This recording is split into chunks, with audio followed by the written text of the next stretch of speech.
വാട്സപ്പിൽ ഒരു voice message വന്നതാ. സാറേ, ഞാൻ മഞ്ഞപ്പിത്തം ബാധിച്ചൊരു ആളുടെ വീട്ടിൽ പോയി, എനിക്കിപ്പോൾ ഇനി മഞ്ഞപ്പിത്തം ഉണ്ടാവുമോ എന്ന്.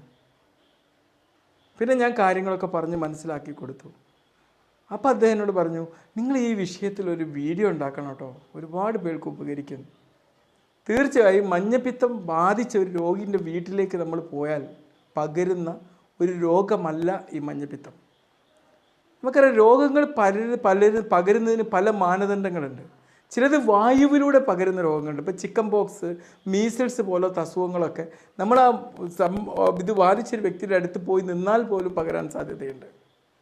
ചിലത് റെസ്പിറേറ്ററി ഡ്രോപ്ലെറ്റ് വഴിയുണ്ട്. നമ്മൾ തുമ്മലും ചുമക്കുകയൊക്കെ ചെയ്യുമ്പോൾ അതിലൂടെ പകരുന്നതുണ്ട്. ചില രോഗങ്ങളുണ്ട്, അവ ഭക്ഷണം പോലത്തെ എന്തെങ്കിലും ഒരു വാഹനങ്ങൾ വഴിയാണ് പകരുക.